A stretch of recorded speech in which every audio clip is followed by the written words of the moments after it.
So, welcome to the next presentation on variations with respect to evolution. Variations are differences among individuals of a species. So, no two individuals are exactly alike, and there are differences between uh, the members in their morphology, anatomy, physiology, and many other characters. And these differences are referred as variations. So, even very closely related individuals, including twins, exhibit variations. Variations are universal in occurrence and they constitute a very important raw material for the evolutionary process. Um, there are mainly two kinds of evolution from the evolutionary point of view. They are somatic variation and genetic variations. Somatic variations are otherwise referred as phenotypic variations, environmental variations, non-heritable or acquired variations. They arise due to food, temperature, and other external factors. So, changes in the environmental uh, factors can result in uh, development of variations in the individuals. Okay. Second one is genetic variations. It is otherwise referred as heritable or germinal variations.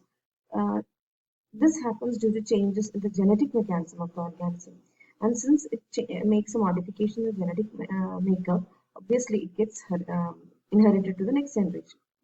Genetic variations alone are important in evolution as they are inherited by the progeny to the next generation, although the character may be modified by interaction with the environment. Okay. So genetic variations, it gets passed on to the next generation and hence with respect to evolution, that is most important now. Now, when we look into somatic variation in detail, uh, these are the variations produced on the body or the somatoplasm of the organism by the direct influence of environmental factors such as sunlight, temperature, pressure, scarcity of food, etc. Uh, they are acquired. These somatic variations are acquired during the lifetime of an organism and are never inherited to the next generation. They disappear with the death of the individual. And Lamarck described them as acquired characters and stressed on their transmission from generation to generation in producing evolutionary changes. But it is understood that somatic variations or acquired characters are never inherited, and hence they are not of much importance in evolution. However, some of them are useful in adapting the individual to the environment. According to Ernst Mayr, non-genetic variations adapt the individuals, while genetic variations adapt the population. Okay. So individuals adapting to the changing environment, uh, and this actually is made possible with the help of the somatic variations that happens under the influence of the changing environment. Right. While genetic variations, it adapts the population. Population here referring to the species. Okay. So the species, unless the species adapt to the environment or adapt to the changes, what happens is it cannot survive, okay, for a longer period of time. So that is what the genetic variations are for. I hope it is clear. Okay. Now, genetic variations are produced by the genotype or genetic materials of an organism, and they are heritable from parents to offspring, and hence they are referred as the hereditary variations. Genetic variations arising in the gametes or germplasm are known as germinal variations. And based on the degree of change, genetic variations can further be divided into two. That is continuous variation and discontinuous variation. Continuous variations are minute variations that show a smooth gradation from one extreme to the other with many intermediate forms in between. For example, variation in height, variation in weight, variation in color, etc.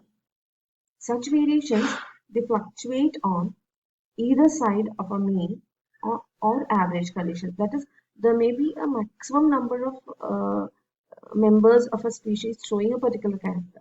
Okay, um, or yeah, right. But there will be a range of that particular character on either side.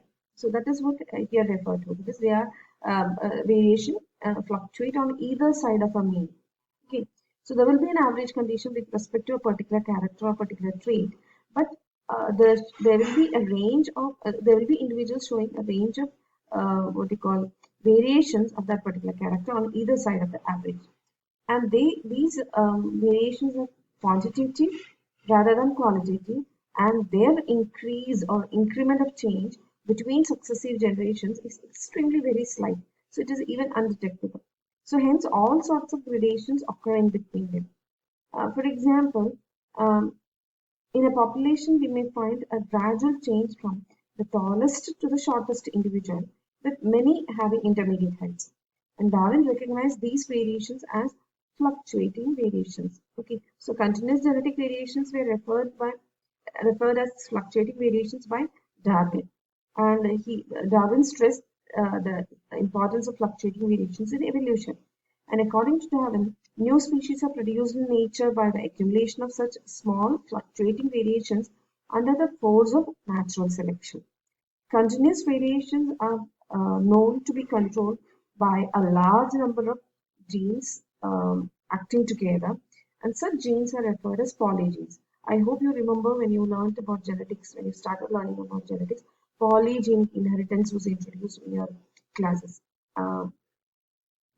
With respect to, I suppose, even the example given was skin color, isn't it? So here what happens is continuous variations uh, is actually controlled by polygenes. Okay, and their mode of inheritance is known as polygenic inheritance or quantitative inheritance. It is also referred as multiple gene inheritance. Okay. So that's about the continuous genetic variation.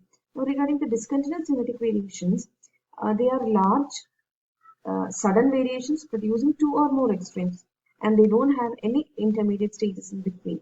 So they do not fluctuate from the average, but are distinct and clear cut and appear as totally new. And they are comparatively rare, although there are many such variations recognized. For example, mutations of Inothera lamarckiana, the evening primrose, then hornless calf, then tongue rolling and blood groups in man. Here what happens is there are only extreme characters or one or two other such extreme variations and one or two other variations. There are no intermediate stages.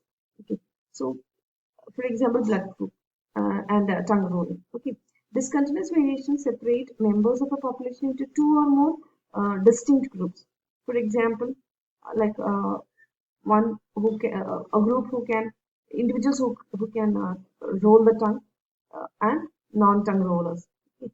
So Darwin recognized them as sports or saltations. So I hope you know what a saltation, that is jumping, isn't it?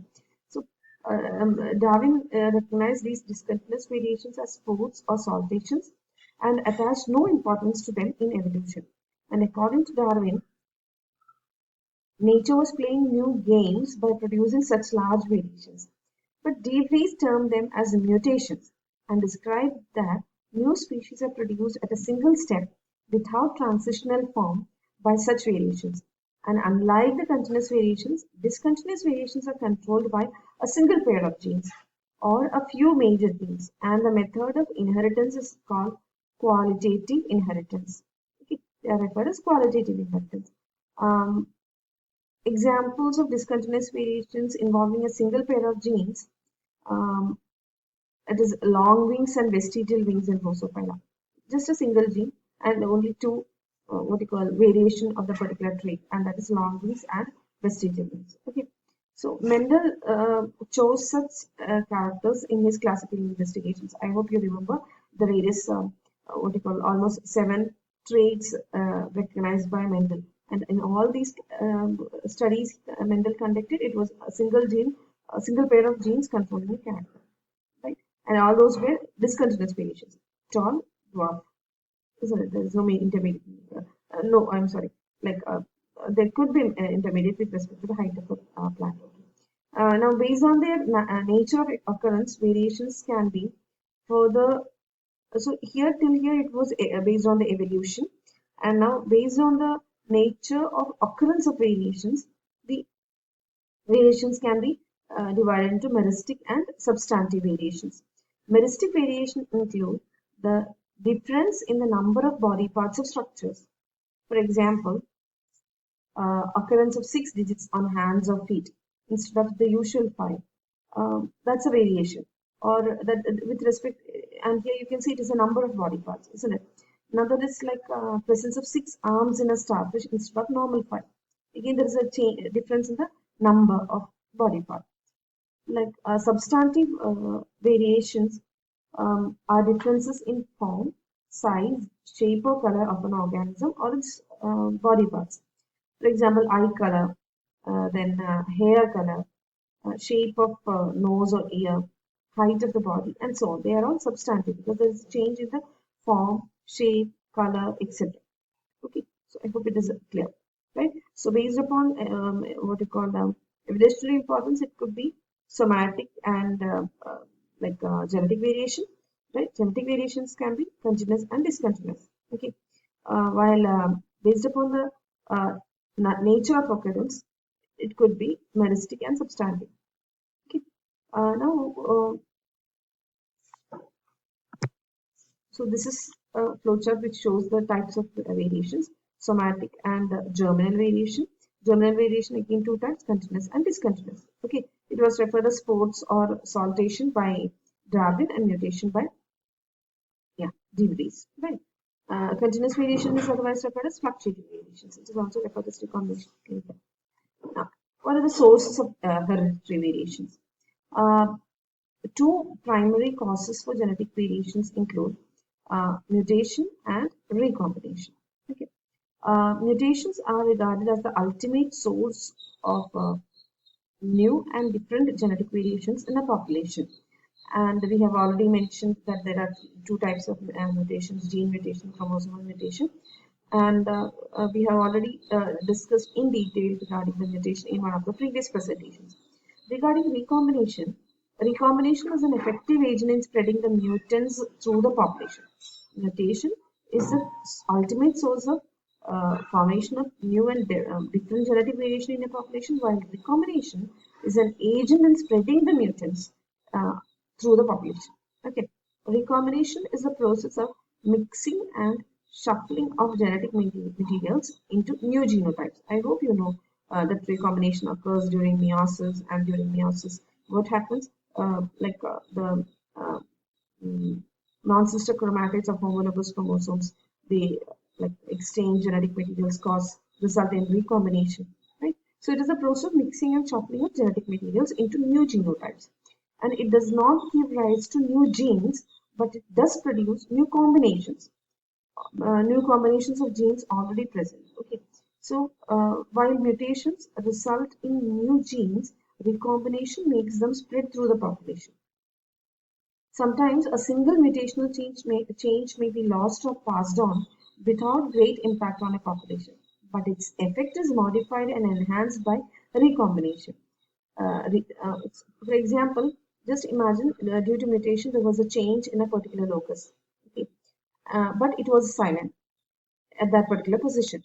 But during recombination, what happened is, just imagine this particular what you call a gene, mutated gene, it got translocated to some other gene. There, after translocation, it could have got activated, and it may show certain characters like different from a normal condition. So it develops variation, isn't it? So there, what happened is it has got transmitted to another chromosome, and likewise, it actually gets spread off. Right. So hence, recombination is probably more important than mutation in producing hereditary variations. Okay. Recombination takes place by several methods. One is the random assortment and reshuffling of genetic material in sexual reproduction. Second is heterozygosis. Third is crossing over. Fourth is the gene flow. Okay. Random assortment